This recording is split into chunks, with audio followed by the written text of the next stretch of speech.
Hello friends, before watching this video, do subscribe my channel for latest updates about India.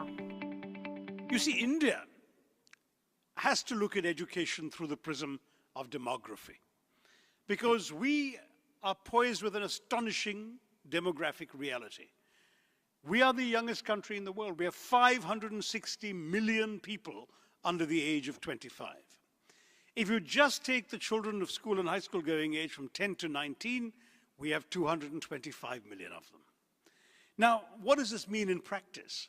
Just purely looking at the demographic trends, it means that for the next 30 or 40 years, India could have, and one would argue should have, a youthful, productive, dynamic working age population at a time when the rest of the world, including China and Europe, the rest of the world is aging.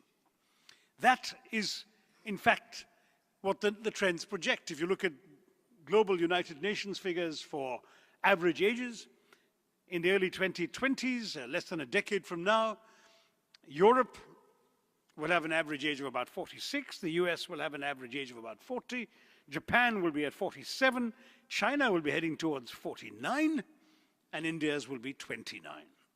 The International Labour Organization, the ILO, has concluded that in 2020, if you just look at the key working ages of 20 to 24, when people begin to enter the workforce, India will have 116 million young people at that age.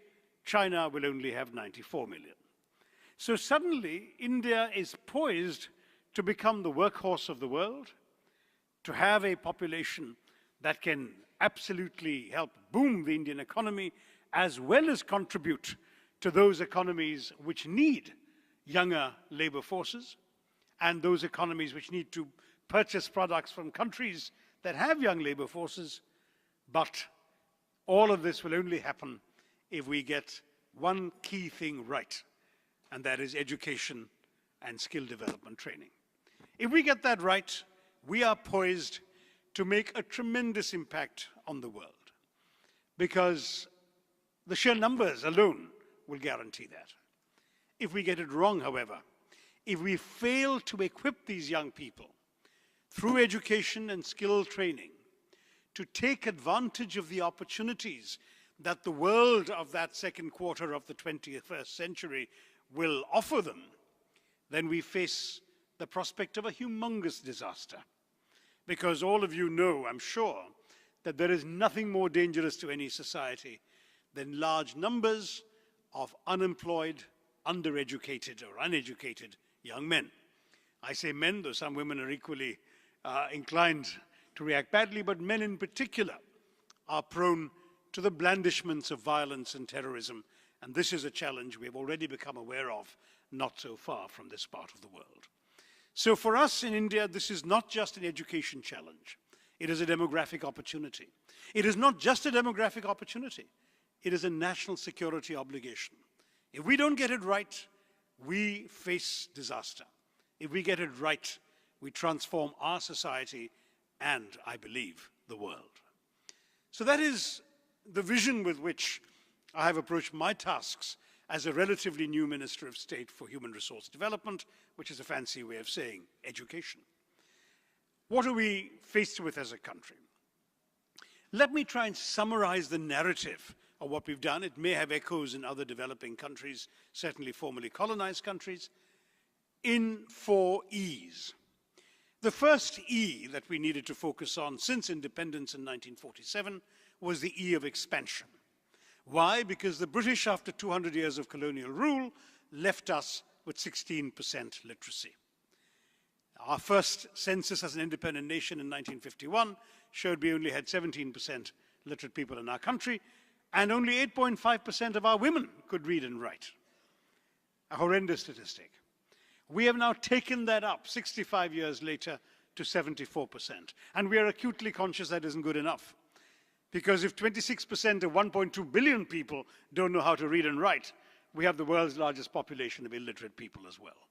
So it's not a failure, it is an inadequate ratio of success, and we need to plug away at that.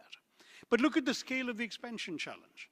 We've gone from 30 universities at the time of independence to 670 universities today.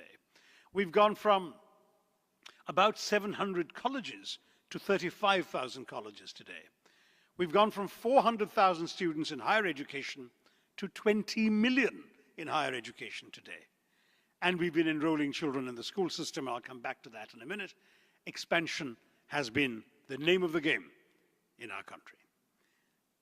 The second D is that of equity, of access to education. Because the fact is that we are a society in which, and not just under the British, but before that as well, a number of people were excluded from educational opportunity. And we needed to include the excluded. We needed to try and ensure that people who were denied the opportunity of education by birth, whether because of gender or caste or religion or region or language, that they could come into it. And so that second E of equity, of promoting access, became a big issue for us. In fact, just 3.5 years ago, in 2009, our Parliament passed a Right to Education Act for school children, which ensures that it is now a matter of constitutional right for every Indian child to go to school. Every Indian child between the ages of 6 and 14 is entitled to 8 years of schooling by constitutional right. And that means if in the old days a kid wasn't in school, it was the parents' fault. Today, if a kid isn't in school, it is the state's fault. And that has created an enormous spur of enrollment. I think many of you being educational professionals know what a gross enrollment ratio is, a GER. The GER is a percentage of those in school against the estimate of the population at that particular age bracket. Well, we have done so well in enrolling children into our primary schools that our GER today in primary level is 111%. We've actually enrolled more children than we thought existed in that age group. And that has been actually a very significant transformation of the question of access to education in our country. Mind you, I don't want to sound complacent, because the next challenge of that has been that 111% by the time you get to the 8th grade drops to 69%, and by the time you get to the 11th and 12th grade, it drops to 39%. So a lot of people are not staying in the school system, which is a different issue, but I'll come back to that as well. So expansion and equity were understandably the major focuses of our educational policies for the first 6 decades after independence. In the process, I fear, we lost sight of an important third E, and that is the word excellence. The quality of education became secondary to the quantity of options available to our population. Again, as I said, this was understandable, but I'm afraid it wasn't good enough. So we have a situation in which some of our best institutions produce outstanding world-class graduates. But these institutions are islands floating on a sea of mediocrity. Today, the IITs, the Indian Institutes of Technology, to take just one example, have become such a brand name in America because so many of their products migrated to America in the 60s and 70s, founded companies in Silicon Valley, and helped spearhead the transformation of the computer revolution around the world, that the name IIT is now spoken of in California and Silicon Valley with the same reverence as MIT used to be. In fact, the respect for Indian scientific and engineering education has now grown out of all control, so that it's now become part of the new stereotype. You know, when I was a young student going abroad for the first time, the stereotype about Indians was either poor, emaciated people with begging bowls or half-naked fakirs lying on beds of nails. Today, the stereotype is that every Indian must be a software engineer or a computer geek. In fact, a friend of mine who, like me, did his honors degree in history, found himself being accosted at Schiphol Airport by a perspiring and anxiously perspiring European saying, you're Indian, can you help me fix my laptop? Now, this transformation is a result of our education system, because when I went out to graduate school in 1975, I discovered that every single graduate of an IIT was guaranteed a scholarship somewhere in America. If you came first in your graduating class in IIT, you probably got a scholarship to MIT or Caltech. If you came at the bottom of your graduating class at the IIT, you got a scholarship to, I don't know, Rensselaer Polytechnic or the University of Oklahoma. But just getting into an IIT showed that your quality was higher than that of the average applicant to an American graduate school. That's the kind of reputation these institutions have. And there is a famous story of the founder of Infosys, Mr. Narayana Murthy, who was asked by an American television channel what his son was going to do, where he'd applied. And he said, well, my son has applied for the IITs, but I'm not sure he'll get in. And the interviewer said, so what do you think he'll do if he doesn't get into an IIT? And Mr. Narayana Murthy said, his safety is Harvard, he'll go to Harvard. And this created some astonishment in America. But the footnote to the story is that a few months after this interview, the son didn't make it to the IITs and got a full fellowship in Harvard. And the reason is, of course, that Harvard takes about 10 or 11% of all applications. The IITs take 0.01% after one of the most rigorous tests imaginable in the country. So you've got this unevenness. I went too long about IIT. I know that GEMS is much more in the school education space. But I mention this to draw the point that we have quality in the country, and yet it is rare. There are just a few institutions that produce that level of quality, and that once you get beyond them, you will speak to Indian employers who tell you that they are finding that the graduates they are hiring are essentially unfit to be hired, that they need remedial training. And I don't just mean on-the-job training, which any company today would do for a new recruit. Big companies in India are actually educating their new hires for 6, 9, or even 12 months to make up for the deficiencies of what they have learned in their colleges. So Infosys in Mysore has a huge campus that looks like an American university campus and essentially functions like one. So employability is the fourth E. We must have an educational system that can employ people. And that doesn't just mean the IITs and the engineering institutions. It means that those who are not able, capable, or interested in going into those institutions should have a worthwhile available alternative. And that alternative must lie in vocational training. Because ours is a country where there is a crying need for this. For 3,000 years, our culture has been that if you wanted to be a cobbler or a carpenter, you'd better have a father or an uncle who's a cobbler or a carpenter, because nobody else is going to teach you. Knowledge was transmitted through the family tree, through the gene pool. We need to get beyond that. We need to create a system in which people are able to offer instruction, that they are trained to do that, and that institutions are set up where somebody who doesn't have carpentry in his ancestry or doesn't have plumbing or masonry in his ancestry can still learn these trades, which will enable them to find work in India and abroad. It is said that today in India, a land of 1.2 billion people, there is a nationwide shortage of masons because so many of them have been hired by the construction industry in Dubai and in the UAE and the Middle East in general. That is unforgivable.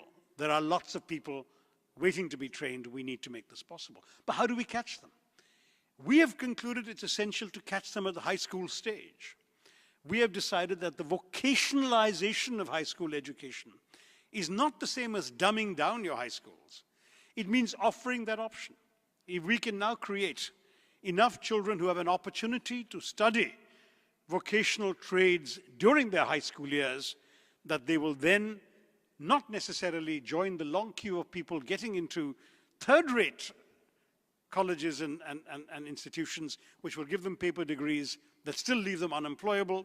Instead, they will go and learn useful skills, whether it's carpentry, plumbing, masonry, auto mechanics, welding, whatever it may be, that actually are skills in demand in India, outside India, and across the world, and will become even more in demand as those populations age and their available plumbers and welders and so on will become too old to work. They will need, again, labor from countries like India.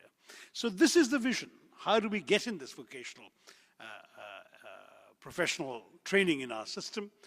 Whether it's in training institutions, whether it's in polytechnics, they first need children who've already been exposed to these opportunities in high school. And that's, again, an area we need to get involved in. We have now a Prime Minister's advisor on skill development, and it's actually from the private sector. We've been talking in this conference, I understand, about public-private partnership. There's an interesting approach. We are getting in the former chairman of the Tata Consultancy Services to lead a skill development effort in our country, and he is advising the Prime Minister, working with the National Skill Development Council and with schools and with our ministry in order to ensure that skilling becomes as much of a priority now as education. And public-private partnership has to be the way to go in this direction. Because who knows better what the marketplace needs than those who are active in the marketplace? We in government inevitably function with a different mentality. The processes of government are different from those of the private sector. But private sector institutions can tell you what are the skills you need, what kind of education do you need, what can you actually use as employers. And so we are now very consciously and deliberately promoting greater interface between academia and industry. At the university level, we're creating research clusters in some of our best universities where companies can come in and actually say to research professors at universities, let's work together. This is the kind of product we think has a market. Do you have bright PhD students or whatever who can work with you in helping research such and such application? Why not? We're not embarrassed about that. We'd like to see that kind of thing happening much more. And the polytechnics, we'd like to see much more interface. We'd like to see teachers in polytechnics actually working in real companies to keep their own skills up to date, to be familiar with new equipment, and to be able to actually come back and impart that to their students.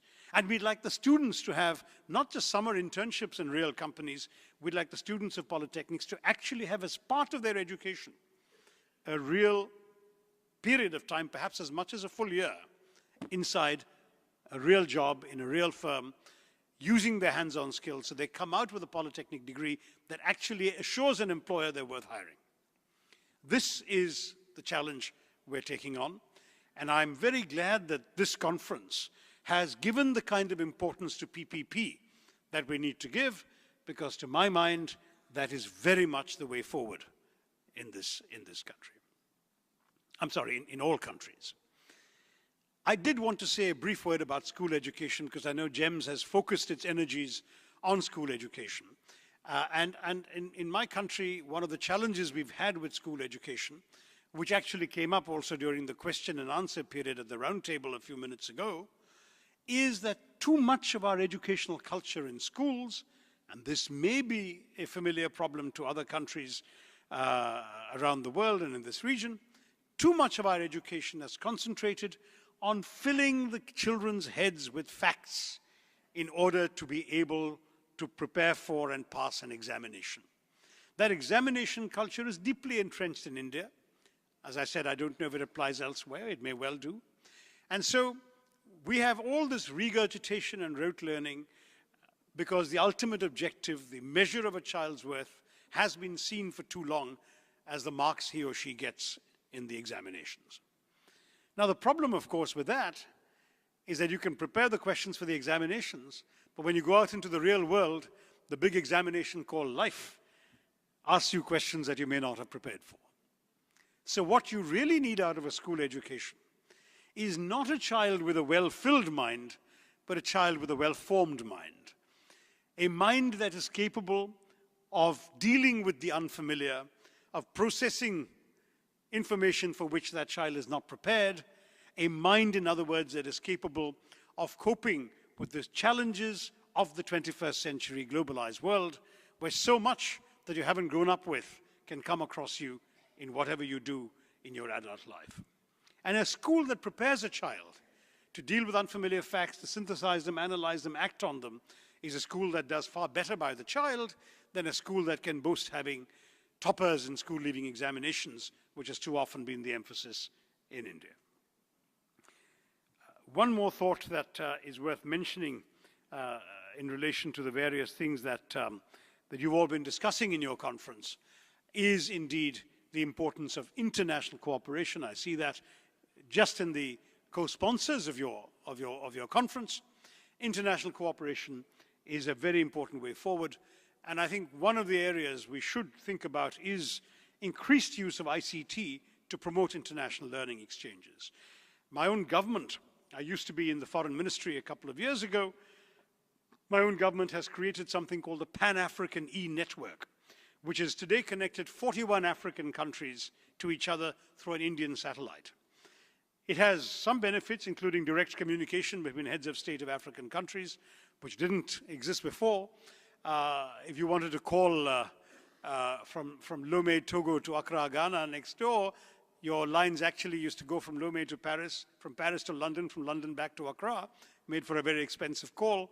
Today, the Indian satellite has made it possible for direct connections across many of these African countries.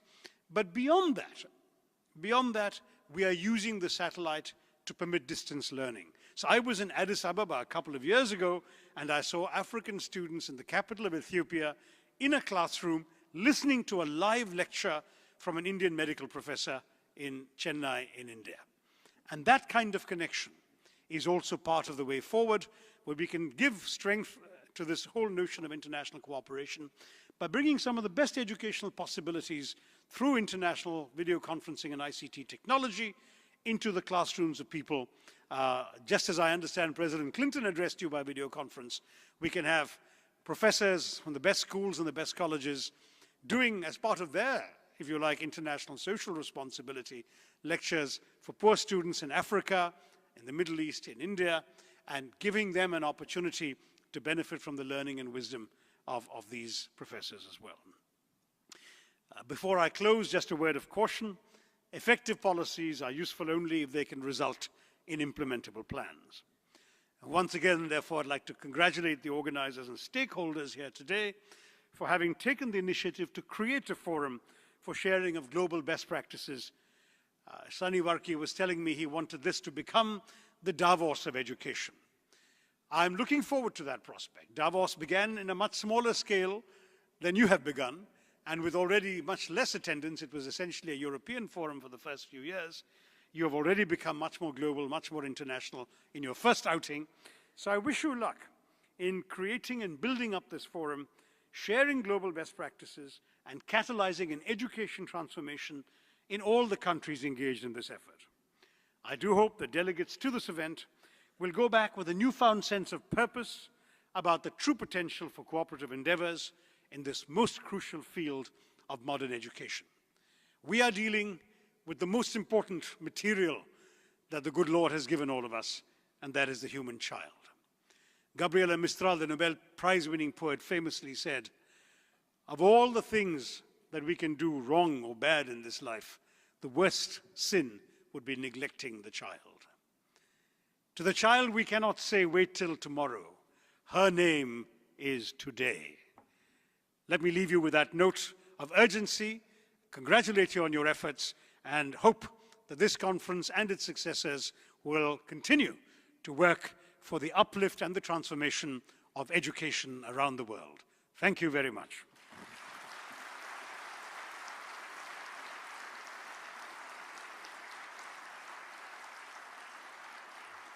Ladies and gentlemen.